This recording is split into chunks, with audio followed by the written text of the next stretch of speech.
Hey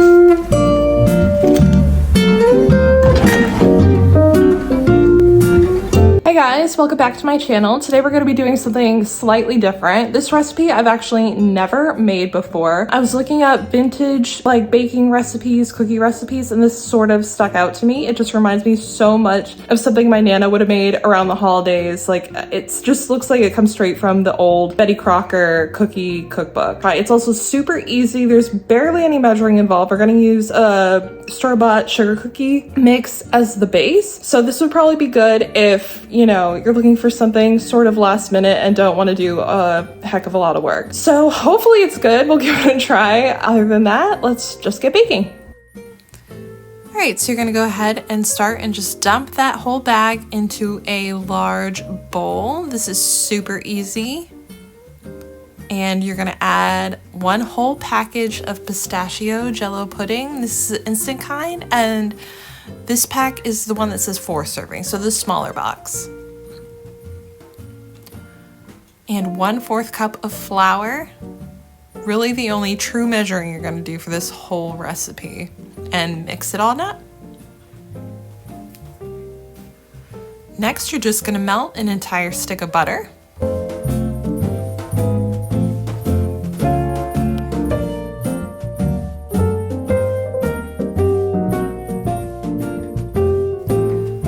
Once that's melted, I'm just gonna put it off to the side for a second and let it cool slightly. While that's sitting, I'm just gonna crack 2 eggs into a separate bowl and give them a quick whisk.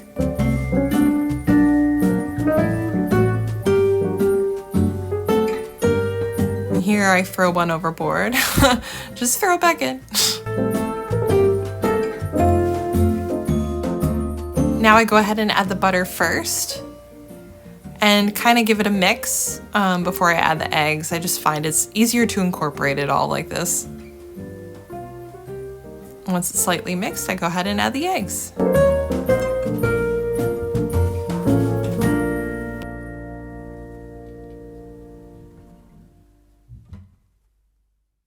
Now once the flour is almost all the way incorporated, that's about when I want to add the pistachios and cranberries. So let's go ahead and chop those pistachios. This recipe calls for 1 cup of salted roasted pistachios. Definitely do yourself a favor and get the shelled kind. I've gone the other route before and it is such a headache to have to sit there and shell them all by hand. My fingers kill me by the time I'm done.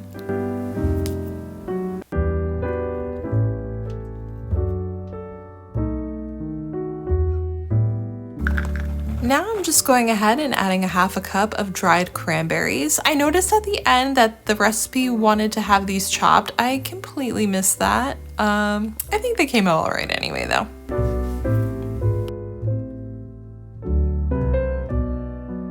As you can see, this dough is super dense. I actually almost got in there and mixed it by hand. I think it's the gelatin and the instant pudding that's making it like this, but it gives it such a nice consistency once they're baked.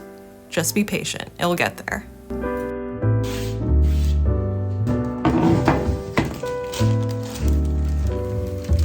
Now that our dough is mixed, we can go ahead and scoop those onto a lined cookie sheet. I just lay down a piece of parchment. You can buy these in sheets, they're super convenient.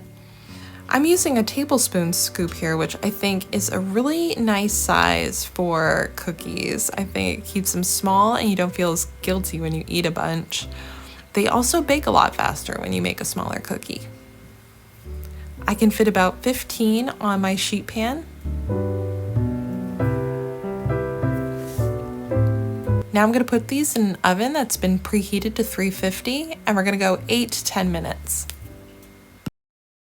All right, so this recipe said to bake these for about 8 to 10 minutes and then it was very important not to overbake them. So we're not looking for color at all. Once again, this is another one of those situations where we're gonna be testing the edges and really keeping a close eye on them. I did not even check to see what time I put these in. Okay, 11:07, we'll call it 11:06. So we'll check back in a few minutes and I'll show you how I check them and then hopefully we'll give them a try. Okay, it's been about 8 minutes. Let's just check them. So here you can see I'm just gently taking my finger and lifting the edge of the cookie, sort of like I'm peeking underneath to see if the edge stays together when I do that. And that's how you can tell the edges are set. These cookies have been in for 8 minutes. You can see I can kind of pick them up a little bit. They're really fluffy. I think I'm just gonna throw them in for like just 1 more minute.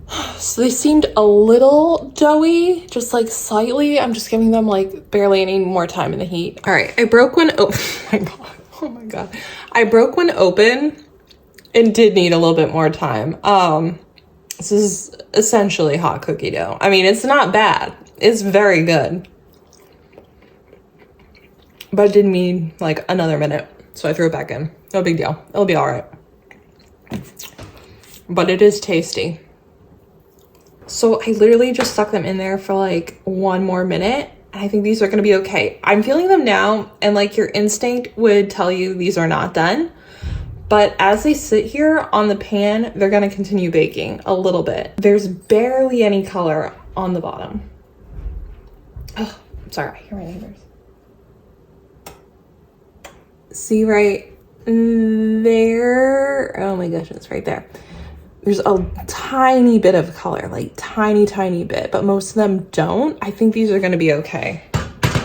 We're just gonna let them sit on the pan and continue the residual baking for, I don't know, a couple minutes until they're like cooled-ish. And then we'll move them onto a cooling rack or paper towel in my case, because I don't own one, which is surprising considering how much I bake and that I'm a baker and that should be a thing, right? But it's not, so.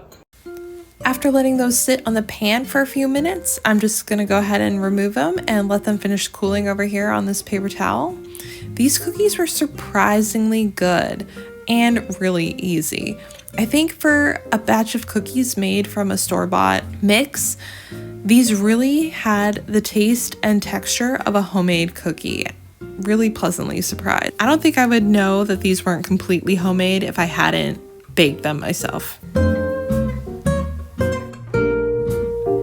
And here's the finished product. I just wanted to quickly show you these in some natural lighting. They look so pretty, especially next to the red velvet cookies that I made last week. I will leave a link for that video in the description below. If you like this video or found it helpful or give this recipe a try, please leave a comment, like, and subscribe. And I'll see you guys next week, every Monday, for another baking video. Bye.